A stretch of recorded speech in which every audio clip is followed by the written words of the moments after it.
আমি একজন জামাতের সমর্থক। বাংলাদেশ জামাতে ইসলামীকে আমরা কেন ভোট দেব? বাংলাদেশ জামাতে ইসলামী বাংলাদেশের প্রধান সমস্যা হচ্ছে দুর্নীতি এবং চাঁদাবাজি। এর বিরুদ্ধে জামাতে ইসলামের জিরো টলারেন্স।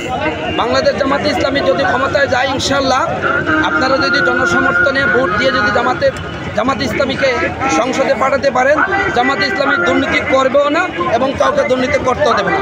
এখন পর্যন্ত 53 বছরের বাংলাদেশের ইতিহাসে জামাতে ইসলামীর একটা লোক কোনো ধরনের দুর্নীতি, চাঁদাবাজি, দর্শন, রাহাজানি, হয়রানি, মানুষকে নির্যাতনের করার কোনো প্রমাণ বাংলাদেশের কোনো প্রশাসন এবং কোনো গণমাধ্যম খুঁজে পায়নি। ইনশাআল্লাহ বাংলাদেশ জামাতে ইসলামীকে এই কারণে আপনারা ভোট দেবেন যে বাংলাদেশ জামাতে ইসলামী কাউকে দুর্নীতি করতে দেবে না, কাউকে দুর্নীতি নিজে করবে না।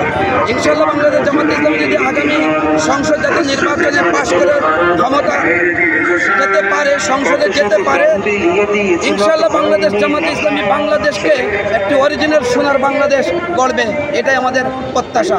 আলহামদুলিল্লাহ। আচ্ছা, আগামীতে গাংনীতে কাকে সংসদ সদস্য হিসেবে দেখতে চান? বাংলাদেশ জামাতে ইসলামী কেন্দ্রীয় পর্যায়ে নির্দেশ দেয়, তৃণমূল পর্যায়ে প্রত্যেকটা নির্দেশ অক্ষর অক্ষরে প্রত্যেকটা কর্মী পালন করে।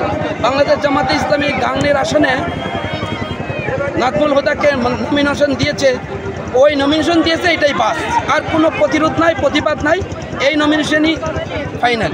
আমরা আগামী জাতীয় নির্বাচনে যদি আপনি আমি সবাই মিলে বাংলাদেশ জামাতে ইসলামীকে, নাজমুল হুদা ভাইকে, দাঁড়িপাল্লা প্রতীকে ভোট দিয়ে যদি সংসদে পাঠাতে পারি, গাংনী শহর থেকে শহর সহ গাংনী উপজেলার প্রত্যেকটা রাস্তাঘাট সহ উন্নয়নের কমতি আর থাকবে না। কাউকে কোনো আবেদন করতে হবে না যে আমাকে আমার রাস্তা করে দেন, আমার ব্রিজ করে দেন, আমার এই উন্নয়ন করে দেন। বাংলাদেশ জামাতে ইসলামীর প্রত্যেকটা কর্মী প্রত্যেকটা আনাচে কানাচে খুঁজে বের করে নাজমুল হুদা ভাইকে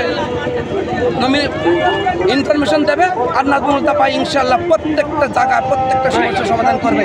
আলহামদুলিল্লাহ।